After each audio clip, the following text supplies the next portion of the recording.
Well, we are back into our study, and we are looking specifically at Matthew chapter 17 during this class period. We are anxious to get into this new chapter and to begin to understand the moving of the Spirit of God through the Word of God as we begin to comprehend what He's trying to tell us in this chapter 17. Our purpose, of course, is to stand back and look at the overall view of chapter 17 and to see how it fits in and ties into chapter 16. Now, if you remember back, I think it was the second class period, we did kind of an overall view of chapter 17, and now that becomes really important to us as we move into studying the details of this great chapter. So we're going to do today kind of an overall view again, reminding ourselves of that whole scene and what the purpose of the chapter is, and getting a handle on how it breaks down, the segments of it, and then we want to move into each segment and begin to analyze those segments in detail as we did in chapter 16. And we're trusting that through this God will be able to reveal Himself in a new way and verify to our hearts anew and afresh the overwhelming fact that He is a bleeding, suffering, dying Messiah.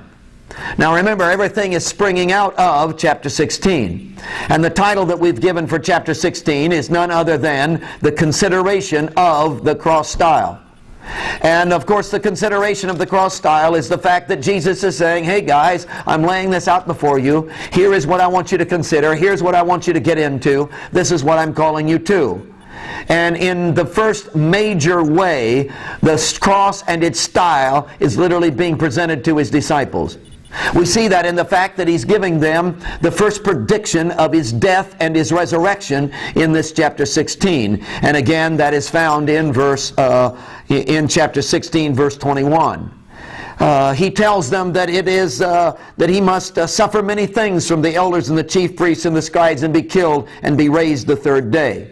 And that all of this is going to take place in Jerusalem indeed. And that the language at the beginning is very, very important in verse 21 of chapter 16. It says, from that time Jesus began to show to His disciples, meaning that something is started that's just going to continue and continue. It's present tense with continual action. And that has a real significance as you begin to flow into the rest of the chapters, and especially into chapter 17.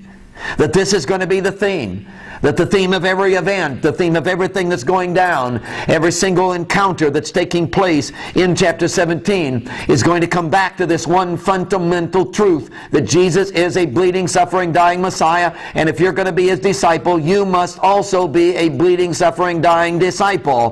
That He is calling us to get in the kingdom, and the style of the kingdom is deny yourself, take up your cross, and follow me, and there's no way out of that.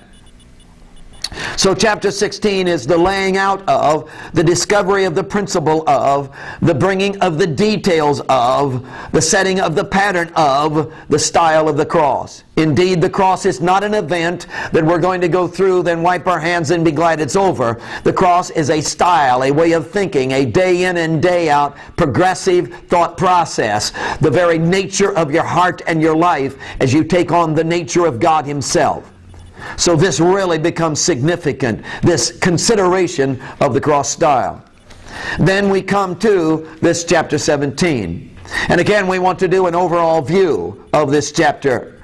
Let me give you something of the breakdown of the chapter itself so you can see these segments of it. And we want to, of course, look at these segments as we begin to study the details of this chapter.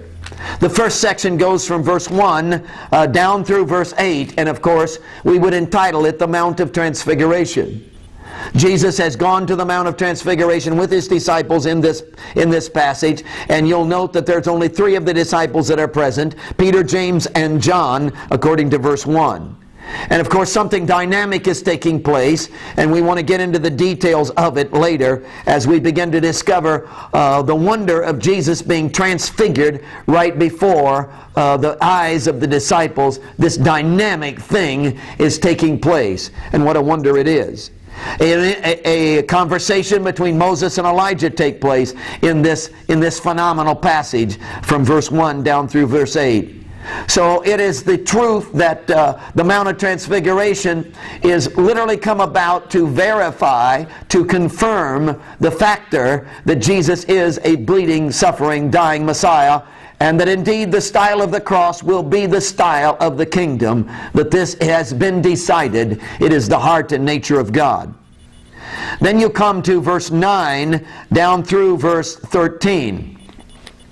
And as verse 1 through 8 was the Mount of Transfiguration, so this is the verification of the Mount of Transfiguration. So this is the verification of John the Baptist, the forerunner. Because some questions are raised by the disciples. Hey, they bring this subject up. And again, it doesn't matter what question the disciples ask. It doesn't matter what subject they want to approach. Jesus is going to bring them back to this fundamental, basic thing: bleed, suffer, and die. Pour your life out. Man, I hope you're getting that. I hope that drives deep into your mind and your heart. I hope that that will become such a fixture within you that you will never ever get away from it. For that must take place in your life as well. Wouldn't it be something if everything that comes to you, every issue that's raised, every question that's asked, every situation you have to deal with, every decision you have to make, that if it would all be driven back to this fundamental issue of the cross style: bleed, suffer, and die. Be redemptive. So I'm proposing to you that what Jesus is teaching us in the midst of all of this is that the style of the kingdom of God is none other than the style of constantly, always serving, redemptive. How can I help? How can I pour my life out? What will this mean? Where will it go? How can I reach out and help? How can I give of myself? That it's never about grab, protect, guard. What will I derive? How will I benefit? It's always pour your life out, give yourself up. So that every circumstance in your life must come back to the consideration of the style of the cross. How does the style of the cross, bleed, suffer, and die, pour your life out, be redemptive, fit in this situation? See, that radically revolutionizes everything that goes down in your life. That radically gives you an entire different approach to the whole business of living itself. Every single circumstance, every single opportunity, every single encounter, every relationship, everything comes down to not what are you going to get, how will it benefit me, man, this is good for me, but come down to how can I be redemptive, how can I pour my life out, how can I give myself up. So this is the fundamental of what Jesus is doing in all of chapter 17. Every single circumstance. And of course, this is not only in 17, this is 18, 19, 20, all the way through the rest of the book. Every single circumstance coming back to this one fundamental determining factor, and it is the factor of the style of the cross: bleed, suffer, and die. How does this apply in this scene? So the Mount of Transfiguration is a verification of this whole business of bleed, suffer, and die. Then you come to chapter 17, verse 9 through 13, which again is the verification of John the Baptist. For John the Baptist was the forerunner of this very scene himself. That is, this very bleed, suffer, and die. He foreran the blood process. And Jesus, of course, came then as the Messiah and is instituting it in certainty.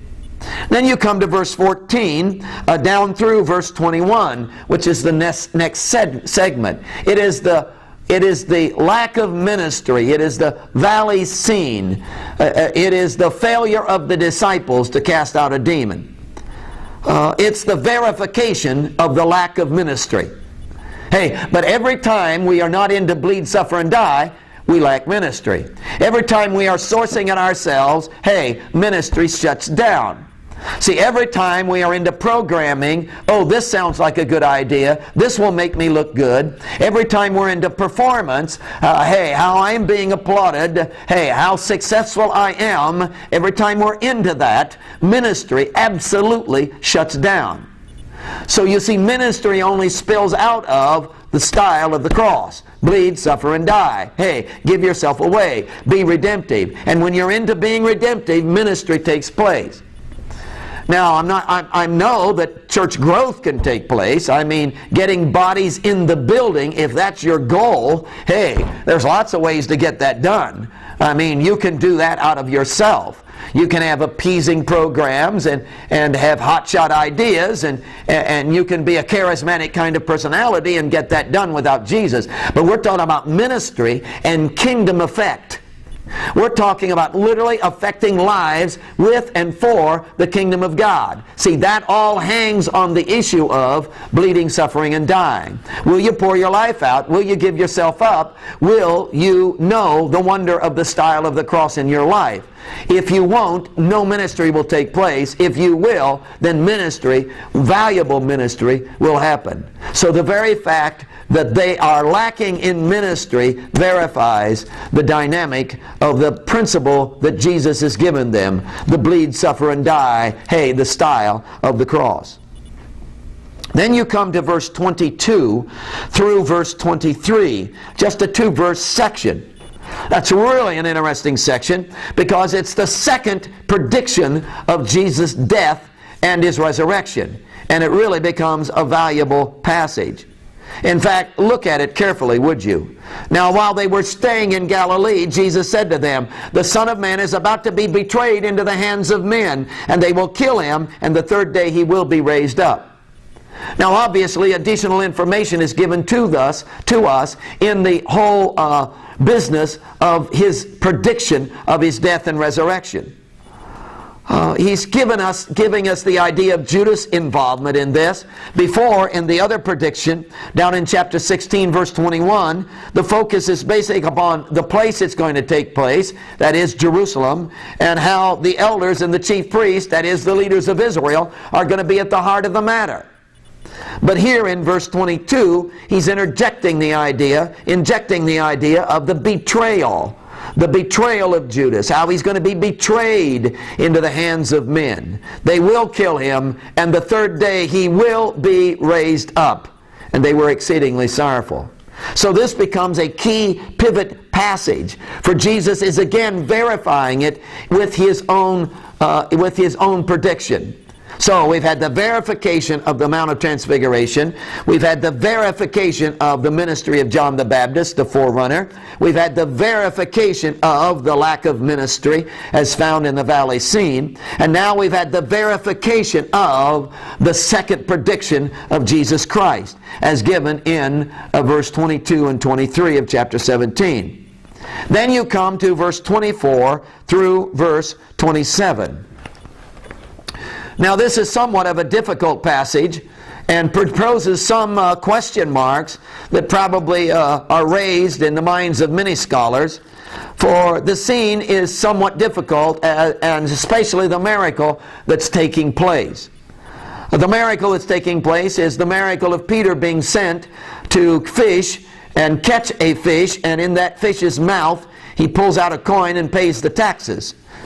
And the whole discussion revolves around this paying of the temple tax and how Jesus and His disciples are free from paying that, but because they do not want to offend the Pharisees, they will pay the temple tax, and indeed they do. So Jesus is teaching His disciples a valuable lesson. And it is the fact that this is not about us. This is not about what we want. This is not about demanding our rights. See, this is not about, well, we don't have to pay, so we won't. That's not what this is about. This is about how can we be redemptive? How can we keep the door open? How can we keep communicating? How can we flow the love of God? How can we be a minister to? See, this whole thing is all about the actual application in a practical sense of the style of the cross. So this scene has the style of the cross, bleed, suffer, and die, right in the heart of it. The sons of the king are free and do not have to pay. But in order not to offend, in order to go the second mile, in order to be redemptive, in order to pour our lives out, we indeed will give and pay the temple tax. Hey, I do not have to go to the cross. It is not necessary for me. I can be saved from the cross. I do not have to endure the bleeding, suffering, and dying. I can bypass that whole thing It's my right to bypass it. I can call down 10,000 angels and be delivered from this whole business. But in order to be redemptive, if I'm going to redeem my world, man, hey, this is not about my rights and what's good for me and how I could if I wanted to. This is about, hey, I've got to pour my life out. Hey, I've got to give myself up. Hey, a cross is absolutely necessary if I'm going to be redemptive to my world. So while we don't have to, we're going to. Why? Because this is the burn of our heart, and this is the very nature of our system, and we are compelled to do this because it's bleed, suffer, and die, the style of the cross that's going to redeem our world. So he climaxes the chapter with the verification of this practical application, that we indeed are going to be bleeding, suffering, and dying, cross-style people. It's the heart of the kingdom itself. Now you can see that the whole chapter then, chapter 17, could be labeled the confirmation of the cross style. That this is the issue of chapter 17. Now just to get the whole thing back in perspective, let's go over some of the details just briefly of chapter 16. Jesus turns to his disciples and says, "Hey, who do you say that I am?" And of course Peter responds, "You're the Christ, the Son of the living God." Jesus said, "You're dead on. You got this from the mind of God. This did not come from the street. This came from the mind of God. God has revealed this to you. So I'm really excited about this in your life." Now, hey guys, I am the Christ, the Son of the living God. They said, "We understand that. We believe that." Hey, you really do believe that? Yes, we believe that. Hey, we left our families. We've traveled all over the countryside with you. We've given up $1 million fishing business. Hey, we've lived out of Days Inn. We've eaten at McDonald's every day. Hey, we've done all that because we believe you're the Christ, the Son of the living God. We really do believe that. Okay, Jesus said, that issue is settled. We're not going to talk about that anymore. That issue will not be raised. The question from now on is not, do you believe I'm the Messiah? Do you not believe I am the Messiah? You do believe I am the Messiah. And since you really believe that, I want to move on to another subject. And the subject that I want to move to is, hey, what is the content of my Messiahship? Do you know what it means to be a Christ, the Son of the living God? See, it's one thing for you to jump to your feet and say, hey, you're the Christ, the Son of the living God. It's another thing for you to know the content of that, the depth of that, what that means, how that plays out, what the significance of that really is. So guys, I'm calling you to understand the content. The disciples said, of course, oh, we know your content. We know the content of being a disciple. We know the content of being a Messiah. We know what that's all about. Hey, there's no problem with that. See, you do miracles. You wow the crowds. You get everybody to follow you. They get all wrapped up in you. Hey, you're going to take the whole group, march down to Rome, kick Caesar off the throne, set up thrones for us, reestablish the glory of Israel, zap some people in miracles, keep everybody happy, feed the people. Hey, give them free meals. That'll make everybody happy. Everybody will make you king. Eat chocolate, not get fat. Hey, these are the kinds of things you're going to do. And everybody will love it. And you'll establish the kingdom. That's the content of the Messiahship. Hey, your feet will never touch the ground. You walk about 7 inches off the ground so your feet don't get dirty. Perfect number, you know. 7. Hey, and you're going to not have to wear deodorant, and all these good things are going to happen because you are the Christ, the Son of the living God. Jesus said, you've missed it, guys. That may be what you've been taught. That may be what the Sunday school teachers said. That may be the books that you've read. That may be what you've gleaned out of the Old Testament. But I'm telling you, that's not the way it is. That's not the content of my Messiahship. And again, he moved into, I am a bleeding, suffering, dying Messiah. This is the content. I'm a bleeding, suffering, dying Messiah. Hey, and I'm calling you to be a disciple, and that discipleship, contained within that discipleship, what defines that discipleship is the style of this cross, being a bleeding, suffering, dying disciple. So that's what I'm calling you to. Now, how did they respond to that? They rebuked him. They rebuked him. In fact, if you look at Matthew chapter 17, verse 1, it says, now after 6 days. Now, what does that tell you? That tells you that this Mount of Transfiguration took place after 6 days of something. Why would he say that at the beginning of chapter 17? Well, obviously he's linking the ending of chapter 16 with the beginning of chapter 17, after 6 days of what happened at the end of chapter 16.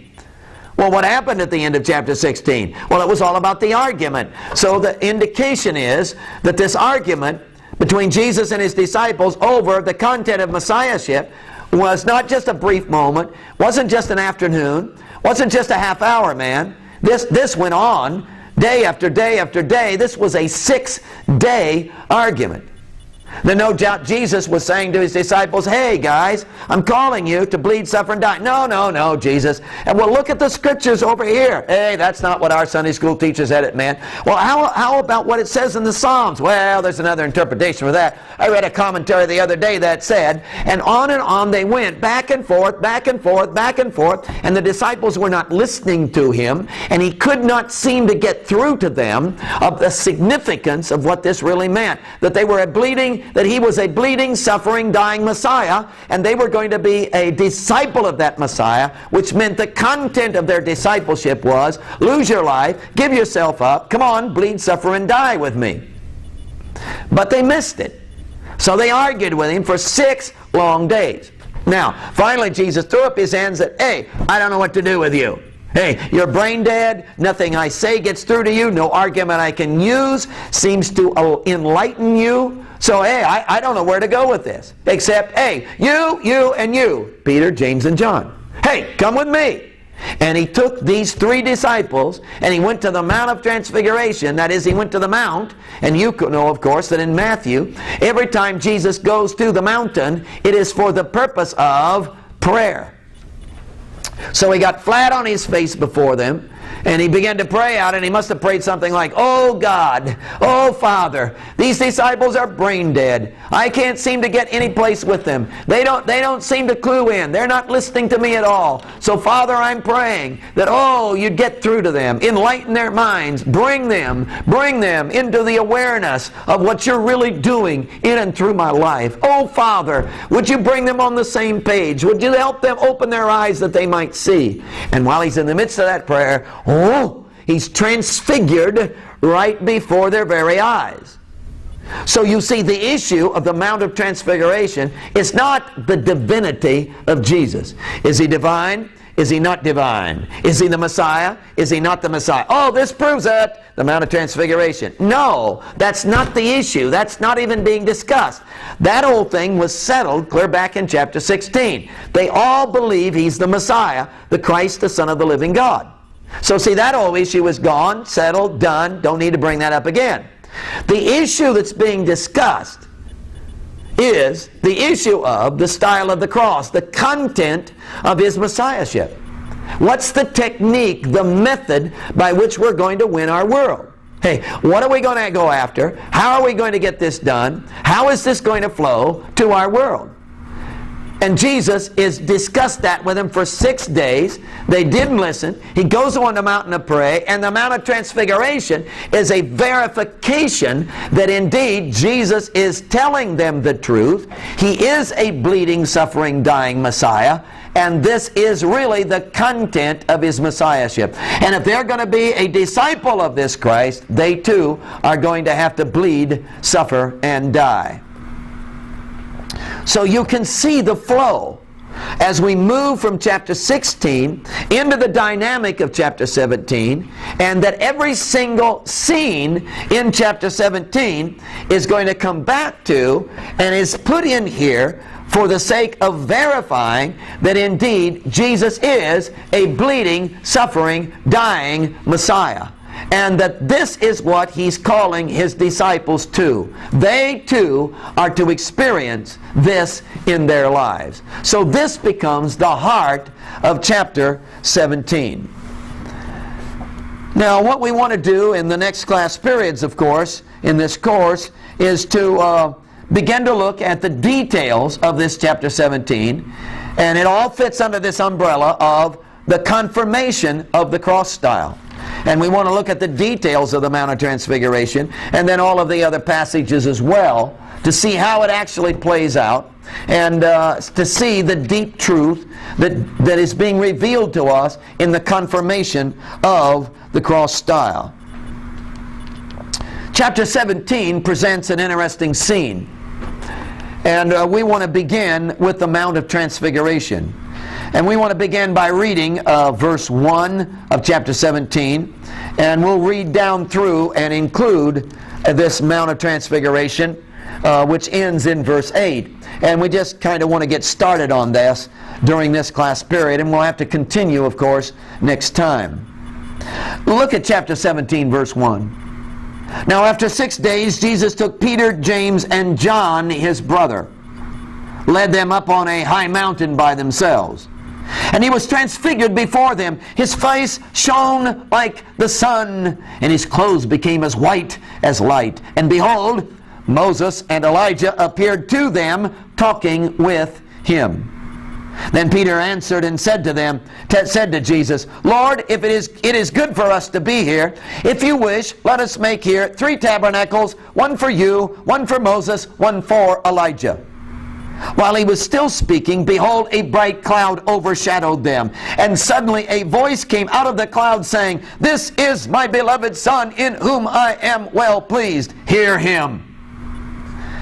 And when the disciples heard it, they fell on their faces and were greatly afraid. But Jesus came and touched them and said, Arise, and do not be afraid. When they lifted up their eyes, they saw no one but Jesus only. Oh, that statement is just, that's a preacher's delight, man. When they had lifted up their eyes, they saw no one but Jesus only. I'm sure you can identify with Jesus in this passage.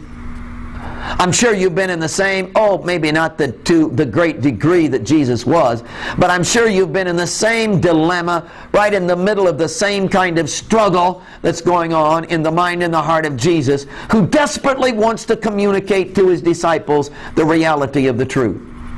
But see, they're not getting it.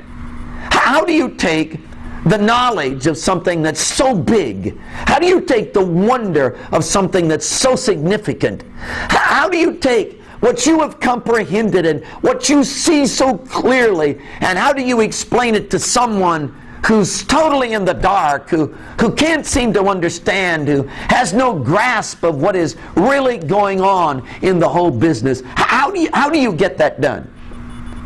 For instance, an example might be, how do you take the beauty of the sunset that you can see, the intermixing of the colors of a rainbow? How do you take the wonder and the depth of the blueness of the sky? How do you take the tremendous sunrise with the brilliancy of its colors as the sun literally makes its way through the clouds in great formation? How do you take that kind of thing, and how do you explain it to a blind man who's been blind all of his life? How do you describe the details of it to him? How do you describe the magnificence of it? How do you describe the wonder of the colors? And how do you describe what it does to you inside when you see it? You can see the dilemma. Another example might be, how do you take the wonder of friendship? Hey, you've had friends. You know what intimacy is. You've had people you could count on. You've had folks that have stood by you through thick and thin. Even when you were wrong, they loved you. You've known companionship, and you've known the depth of that kind of friendship, and somebody you could wake up in the middle of the night and they didn't care because they were your friend and they wanted to be involved and they wanted to help. Somebody who's always been there. You've known that kind of friendship. How do you explain that kind of thing? The wonder of that kind of thing. How do you explain that to the guy who's never had a friend? He's never had anybody who stuck with him.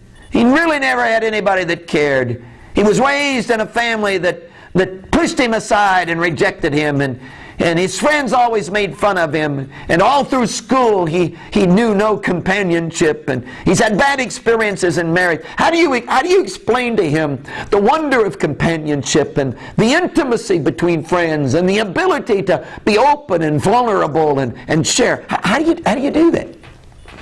See, that's the dilemma that Jesus finds himself in. How's he going to share this with his disciples? He sees the depth of the kingdom of God, and he sees the reality of what he's trying to establish, and he sees the wonder of the plan of God as it's been revealed, and he sees the outplay of this in terms of the style of the cross.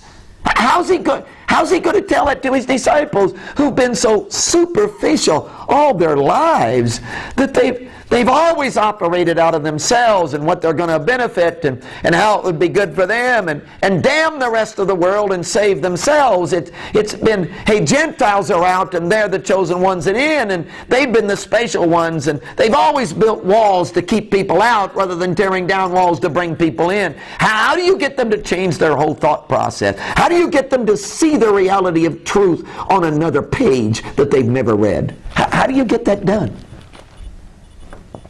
That's the dilemma that Jesus Christ is in the middle of. Oh, another example.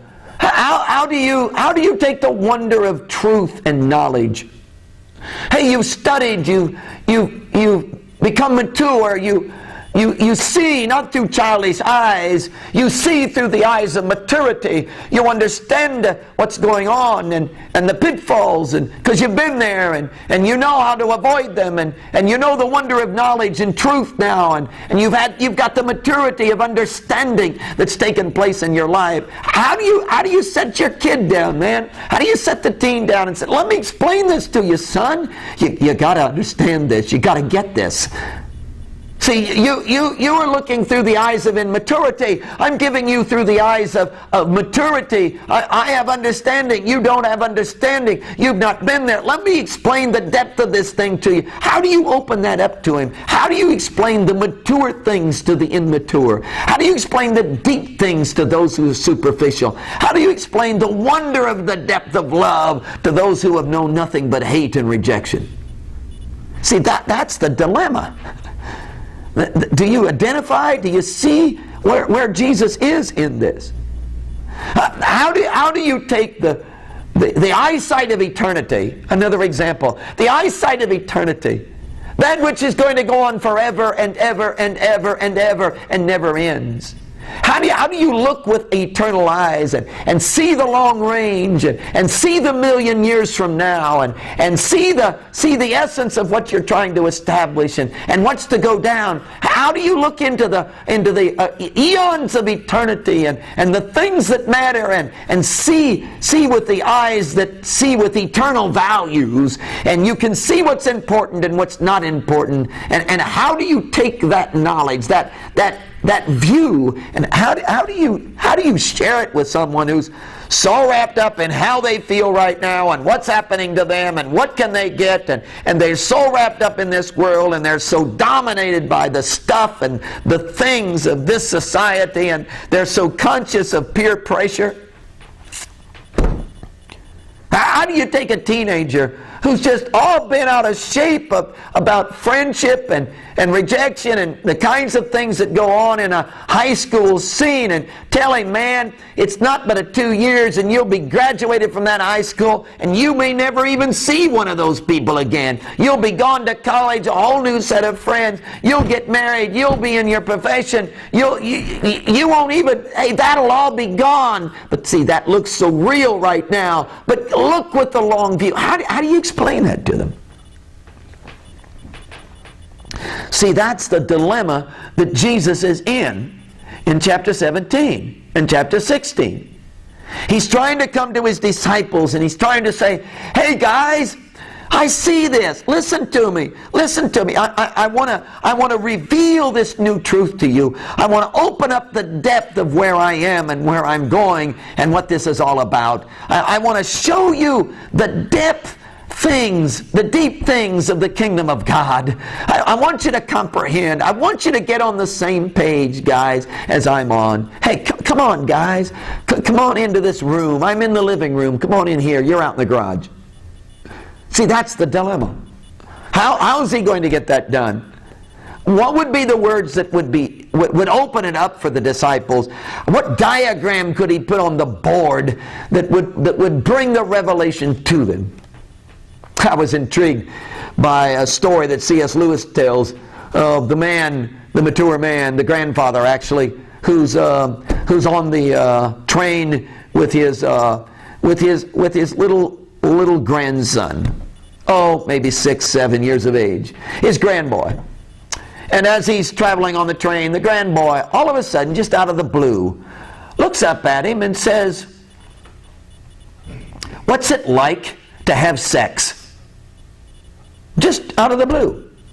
The grandfather is somewhat taken aback, doesn't know what to say. I mean, hey, how do you explain the intimacy of marriage relationship? How do you explain what it is to give your life to another person in such tightness and intimacy that you are totally open to them? How do you say to a 7-year-old what marriage relationship is really like? How do you explain to him so he can comprehend and he can grasp the wonder of two people being molded together into one flesh? Come on, how do you explain that to a 7-year-old? And the grandfather turns to the 7-year-old and says, "Well," he says, "it's something like chocolate." Now you and I know it's nothing like chocolate.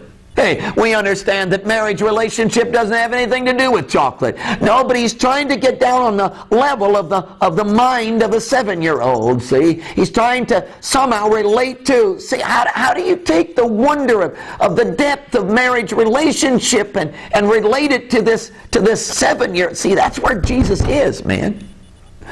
How are you going to do this? Now you understand, this has not just become his recent problem. Hey, Jesus has had this same identical problem all the way through 3 years of ministry, man. He's been dealing with these boys. Hey, day after day after day, and he's not only had it with his disciples, he's had it with multitudes. In fact, he had lots of disciples, and they turned and went away because they couldn't comprehend. They couldn't. Oh, at one point, they said, "These are hard sayings. These are too difficult to swallow. We can't take this." So they abandoned him. And his disciples were cut down to this number of 12.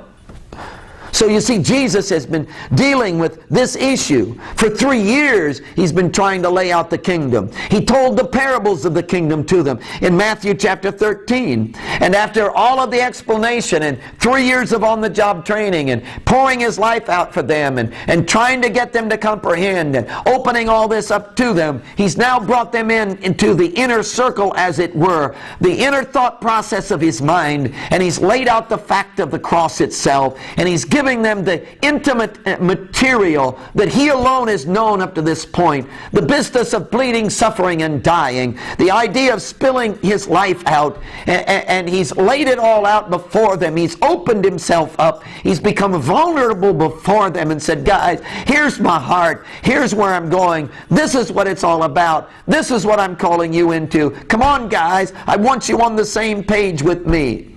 And isn't it interesting? They don't buy in. They don't see it.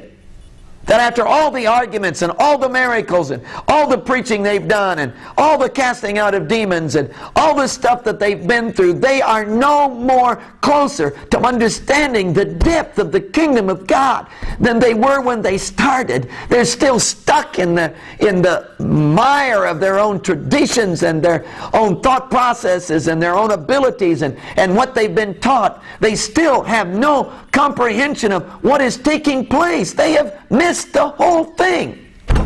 And you look at it and say, how could that be? How could they not understand it? How could they not grasp it? How could they not get a hold of it? How could this slip through their fingers? Jesus didn't seem to be able, this encourages me, didn't seem to be able to communicate it to them. Now, Jesus is at the point, by the time you come to chapter 16 and 17, he's at the point where he has the realization that outside of these 12 disciples, he has no reliable following. I mean, come on. Where is he going to go? Who else is sticking with him? Where is the group that's lining up? Where are the other disciples? They're gone, man. They said the sayings are too hard for us. And so if these guys don't get it, he's got no one he can count on. He's got no one to stick with him. There's no way that this is all going to take place if it doesn't take place through them. See, he's got nowhere to go except these boys. So you can see why. He takes them aside, in the Gentile territory. He takes them aside. All that's going down in terms of the days that are ahead. He pushes aside the multitudes as best he can. He gets away from the clamor and the noise of all of the crowds and the multitudes and the pressure of the Pharisees and the leaders of Israel. And he gets them down to the place that he says, hey guys, I want you to come back to this one single thing. I've got to train you. You've got to get on the same page with me. You've got to see this. You've got to know this and understand this. This is absolutely essential, guys. And he one more time for the next 6 months is going to give this valuable, ripping himself open and laying it out for them, because they have to see this. They have to see this. Now, after his attempt in Matthew chapter 16 and all the argument, they are still no closer to understanding it, man, than they were. He's gotten no place with them at all. So he takes 3 of them. Can you see it? He takes 3 of them. They're the core group. They're the most influential of the disciple group.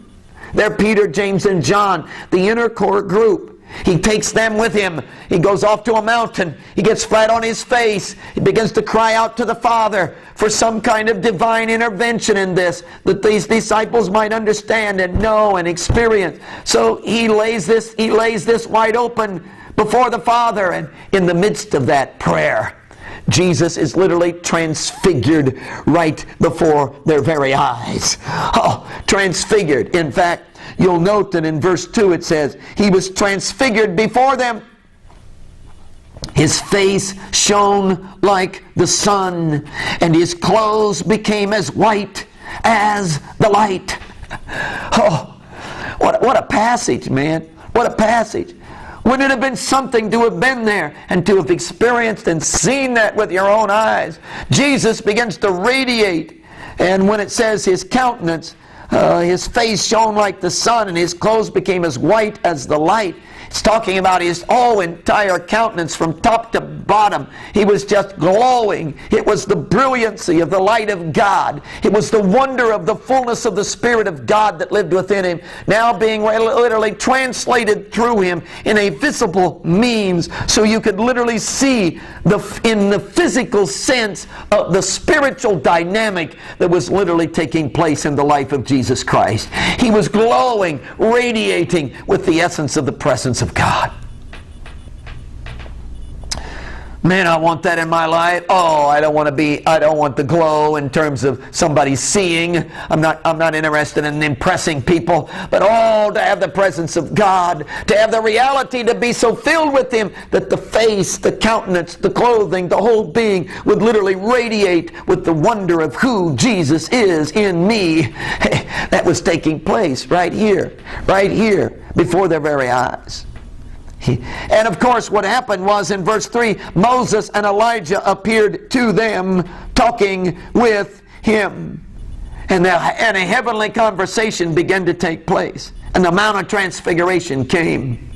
And the disciples got to see it. Now you'll remember the climax of this whole thing is verse 8. When they had lifted up their eyes, they saw no one but Jesus only. And you'll remember that right before that, the Heavenly Father had overshadowed the whole place, and he began to speak to them. This is my beloved Son, in whom I am well pleased. Hear him. Don't hear your tradition. Hear him. Don't get wrapped up in your past. Hear him. Don't listen to what others have always told you. Hear him. Hear him. Hear the fresh voice of the divine Christ speaking to you. He's talking to you, man. He's opening up a page to you, son. He's stretching your very mind, boy. Come on, get a hold of the truth. Understand. Go to the depths of this thing. It's all about bleeding, suffering, and dying. And Jesus is calling you to that. So listen to him, son, and open up your eyes and see him and him alone. Hey, they have come to the mountain. It's like Jesus was saying, hey, the only only chance I've got, disciples, to get you into this is to bring you to the mountain. Hey, we need to come to the mountain. See, it's going to be at the mountain the eyes are going to be open. It's going to be at the mountain the ears are going to begin to hear. It's going to be at the mountain that they're going to begin to see what they've never seen before.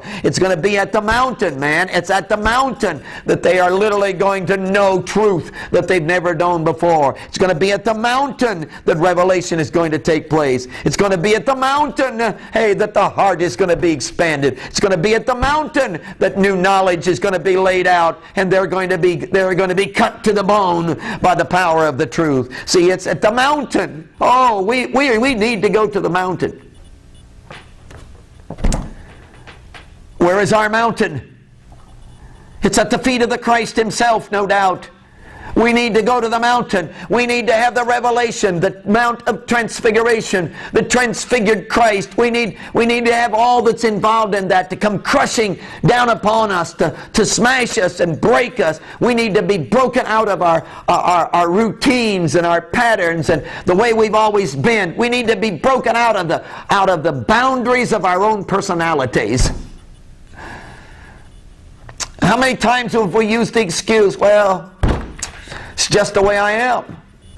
It's my personality. Oh, if we could come to the mountain and be broken out of that, if we could be liberated from our personalities, if we could be liberated from what binds us, if we could be liberated from the boundaries that we've been hemmed in with, if we could be liberated from the way we've always thought and what we've always done, if we could literally be turned loose, if we could come to the mountain. See, we need to go to the mountain, and we need to see him. We need to see him. This is my cry for you in these days. Whatever you learn in whatever class you take, and whatever knowledge you get, and whatever Bible information you glean, and whatever ministry technique you come up with, hey, one thing I would crave for you more than anything else is that somehow you would go to your mountain. Somehow you would find the reality of the transfigured Christ literally crashing in upon you. Somehow you would hear the very voice of the Father speaking to you. Somehow, when you opened up your eyes, you would see Jesus only, and there would never be anything else in your eyesight but him and him alone. Somehow, that when it's all said and done, you would grasp the deep truth that he's trying to communicate to you, the style of the cross. It's so easy to succumb to the patterns of the world.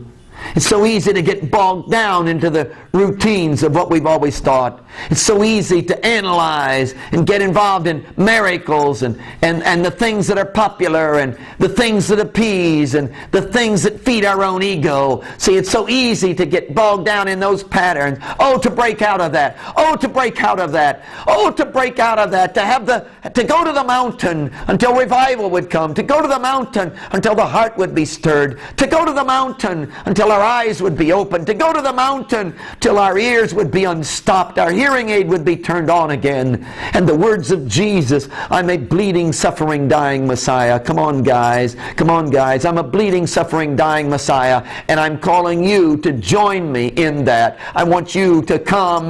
Let me fill you, and my style be your style, because my style will literally spill through you. Hey, will you open yourself to that? Will you come to the mountain and experience it with me? Will you allow your eyes to be opened? See, I'm absolutely convinced that this is a choice. This is a voluntary choice thing. That the reason we don't know is because we choose not to know. That God is constantly bringing us to the mountain. He's constantly bombarding us with His truth. Hey, the only way you can keep from getting involved in the style of the cross and spilling your life out and the expansion of God in your life, and the only way you can keep from being an outstanding saint of God that literally shakes your world, is you have to fight against it. You have to run from it, because God is taking you by the hand, bringing you to the mountain, and is literally transfiguring Himself before your very eyes, and is literally, the Heavenly Father is literally speaking in your ear, and literally His face, somehow everything is pale in the midst of the light of His face, and that is constantly happening to you. And in order not for that to happen to you, you've got to run from Him, you've got to hide, you've got to choose, hey, I will not not, I will not. You've got to get bogged down in your tradition and bogged down in what you've always thought. You've got to become stale and stagnant and shrivel up in your soul. So you see, He's calling us to a whole new thought process. And He's verifying that thought process through the Mount of Transfiguration. So the Mount of Transfiguration is all about the confirmation of the style of the cross. Oh, we need to come to the mountain, because it's on the mountain that Jesus is going to be revealed. It's on the mountain that truth is going to be known. Come to the mountain, man. Come to the mountain and see Him. Oh, that we might experience our mountain as Jesus reveals Himself to us. Oh, that right here in this classroom, the mountain experience would become ours. Will you open yourself to it? Will you allow Him to speak to you like that?